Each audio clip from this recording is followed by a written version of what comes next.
السلام عليكم.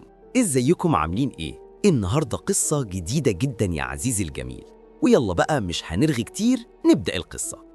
الليل كان ساكت والشارع شبه فاضي، والهوا برد جدا كأنه بيجمد العظم. يونس كان راجع من محل الموبايلات ماسك في ايده صندوق الموبايل الجديد اللي اشتراه. طول اليوم كان مستني اللحظة دي، يوم كامل وهو بيقلب بين الموبايلات، وأخيراً وقع اختياره على آخر إصدار. شاشة كبيرة، كاميرا واضحة، وألوانه زي النار. لما وصل البيت رمى شنطته على الكرسي وقعد على الكنبة.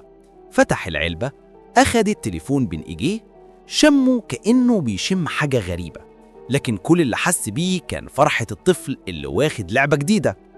أخيراً التليفون اللي نفسي فيه، قال لنفسه وهو بيبتسم. فتح التليفون وسجل البيانات بسرعة، وبدل ما يبتدي يرسل رسائل لصاحبه لاحظ حاجة غريبة. كان في رقم متسجل باسم unknown. قال لنفسه طب نجرب، يمكن ده رقم دعم ولا ايه.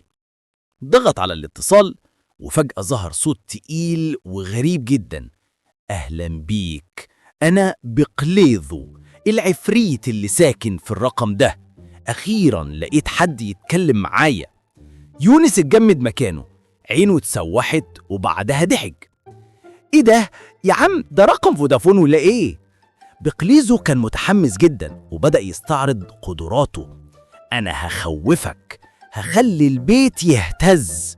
وبجرد ما اتكلم فجأة النور في الأوضة طفى. يونس وقف من مكانه وهو بيضحك. ايه ده يا عم؟ ده انت ضغطت زرار الأوف مش سحر.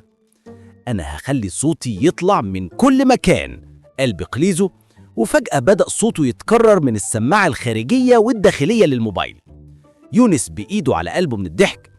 دي مكالمة جماعية مش لعنة، أنا هخليك تسمع أصوات مرعبة. وبدأ يسجل الصوت وهو بيذيع زي طفل بيعيط. يونس حاول يتماسك بس ضحك بصوت عالي. يا ابني ده إعلان معجون أسنان مش لعنة. بقليزو اتنرفز جدا وحاول يخوفه. خلي بالك أنا ممكن أظهر لك دلوقتي. وفجأة الكاميرا الأمامية في الموبايل اشتغلت لوحدها. يونس شاف وش بقليزو شكل غبي جدا، عيونه مش مظبوطة وأسنان بيضة كأنه من كرتون. إيه يا ابني ده، أنت عفريت ولا شخصية كرتون من سبيستون؟ قال يونس وهو بيضحك دمعة. بقليزو حاول يقنعه إنه خطير وكل مرة يفشل بطريقة مضحكة. طب خلاص مش هخوفك، تيجي نلعب ببجي مع بعض؟ يونس انفجر من الضحك. يا عم انت فعلا اغبى عفريت في الدنيا. بس بعد ضحكهم كله بدأت الأشياء الغريبة تحصل ببطء. التليفون فجأة بدأ يرن من غير ما يكون في اتصال. الشاشة الموبايل اتفتحت وقفلت لوحدها. الظل في الأوضة اتحرك وصوت خطوات خفيف كأن حد بيمشي وراك. يونس حاول يسيطر على نفسه وقال طب احنا دلوقتي داخلين على ايه؟ فيلم رعب ولا ايه؟ بقليزو اتضح انه اتشد للكلام ده وبدأ يظهر قدراته تاني. انا هخليك تشوف صور مرعبة. وفجأة الصور في التليفون اتحركت لوحدها، صور قديمة ليونس وهو صغير. هو ضحك وقال يا جدعان انت بتلعب عليا ازاي؟ بقليزو حاول يثبت نفسه. ايوه شوف، هخلي الحاجات تتحرك. وفجأة كل الكراسي في الأوضة بدأت تتحرك شوية، بس الحركة كانت ضعيفة جدا كأن العفريت مش متدرب. يونس مش مصدق وفضل يضحك. يا ابني انت بتلعب على نفسك ولا ايه؟ فجأة التليفون طفى وكل الظلال اختفت. يونس اتنفس الصعداء بس بقليزو رجع صوته. مستحيل، انت هتطلع مني اكتر من كده. يونس رد وهو بيضحك يا عم خليك هادي، احنا لسه بنضحك. وبين ما هما بيتكلموا ظهرت شيء غريب على شاشة التليفون، صورة لشكل مرعب لكن شكلها كوميدي، شبه بقليزو بس متضاعف مرتين في الحجم.